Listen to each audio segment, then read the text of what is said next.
Hola, ¿qué tal amigos? Bienvenidos a este nuevo apartado donde hablaremos sobre uno de los contratos más negociados en los mercados financieros, como lo son los contratos swap. Así que, bienvenidos.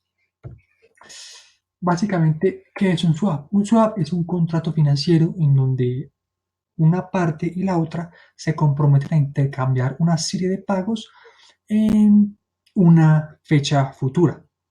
Digámoslo así, que es un acuerdo para intercambiar flujos de efectivo basados en una cantidad dada de principal por un periodo dado. ¿Cuáles son las características más importantes de este tipo de instrumentos? Primero, que pueden ser instrumentos basados en tasas de interés, divisas o mercancías, o también crediticios.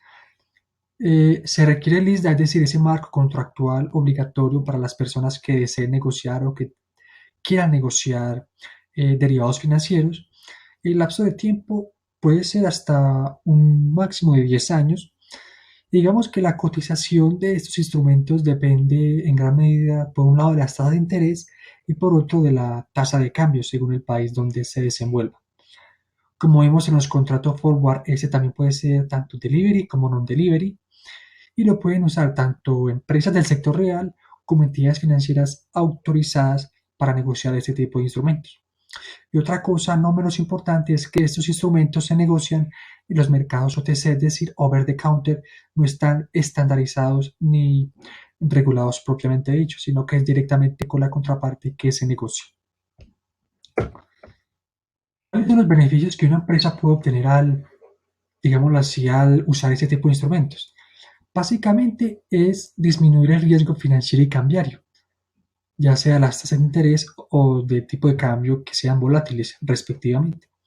Permite acceder a los mercados financieros sin necesidad de ser parte de ellos, y como vimos anteriormente, al usted gestionar o administrar su riesgo tanto financiero como cambiario, puede transformar o cambiar el perfil de riesgo de una compañía bajo este tipo de riesgos. Y además permite armonizar el flujo de caja, tanto los que entran como los que salen, es decir, que una compañía puede planear y administrar su flujo de efectivo según las perspectivas que tenga usando este tipo de instrumentos. ¿Cuáles son los tipos de swaps más comunes? Los más comunes son los dos primeros, tanto la tasa de interés como la tasa de cambio. Y también podemos decir que los crediticios y de las mercancías. Hablaremos acá de los tres primeros, que son los que más comunes y más fáciles de explicar. Vamos a ver el swap de las tasas de interés o IRS. Digamos que acá se intercambian flujos de dinero en una misma moneda relacionados a una tasa de interés dada una cantidad dada principal, es decir, del préstamo. Acá lo que se hace básicamente es una empresa intercambia una tasa de interés flotante y recibe una tasa de interés fija. Ya lo veremos más adelante con un ejemplo. El otro swap es el swap de divisas. Este podemos decir que corresponde al intercambio de flujo de efectivo en diferentes monedas, y es muy importante porque permite cubrir el riesgo cambiario en la economía internacional, es decir, que una empresa que tiene operaciones en diferentes países, por lo tanto recibe ingresos o gasta recursos en diferentes monedas, puede usar este mecanismo para administrar mejor sus flujos de caja y sus operaciones. Y los swap de crédito, los famosos credit default swap, que se hicieron famosos en el desfalco o en el derrumbe hipotecario de los Estados Unidos, es básicamente un seguro contra la pérdida de valor causada por una empresa que incumple la obligación de pagar un determinado bono que ésta emite.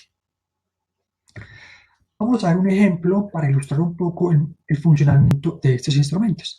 Tenemos una empresa que tiene un préstamo de $40,000 a una tasa fija y paga trimestralmente el 4%. La compañía cree que las tasas van a bajar, por lo tanto desea suscribir un contrato swaps intercambiando esa tasa fija que tiene por una tasa variable. Por otro lado, tenemos una empresa con un mismo préstamo por $40,000, pero a una tasa fija, y paga unos intereses basados en la referencia LIBOR. Y la compañía cree que las tasas van a subir, por lo tanto desea suscribir un contrato de swaps intercambiando su tasa variable por una tasa fija. Es importante tener en cuenta acá que en un contrato swap debe haber una contraparte que apueste por lo contrario a lo que la empresa cree que va a pasar. ¿Qué puede pasar? En el escenario A puede ser que la tasa LIBOR, que es la tasa de referencia, suba. Por lo tanto, la primera empresa que tenía una tasa fija y creía que las tasas iban a bajar, al contrario del contrato, va a tener una pérdida porque va a tener que pagar la tasa variable que compró. Si hubiera dejado su tasa fija, pagaría 1.600, pero como creyó que las tasas iban a bajar, pidió una tasa variable y por lo tanto esta no se cumplió y tendrá que pagar en este caso 1.900, teniendo una pérdida de 300. La contraparte, al contrario, acertó en su pronóstico y como predijo, las tasas subieron, por lo tanto se cubrió en el riesgo de $300, que si no hubiera contratado el contrato hubiera tenido que pagar 1.900, en este caso pagó 1.600. Bueno, en este segundo escenario podemos ver que la primera empresa acertó cuando pronosticó que las tasas iban a bajar, por lo tanto tuvo una ganancia de 200 al no tener que pagar 1.600 de intereses, sino solo 1.400. La contraparte, al fallar en su pronóstico, tuvo que asumir una pérdida de 200, ya que no acertó en su pronóstico de que las tasas iban a subir, sino que iban a bajar. Por lo tanto, tuvo que pagar 1.600 y no 1.400 si no hubiera negociado el contrato swap. Por lo tanto, tiene una tasa o una pérdida de $200.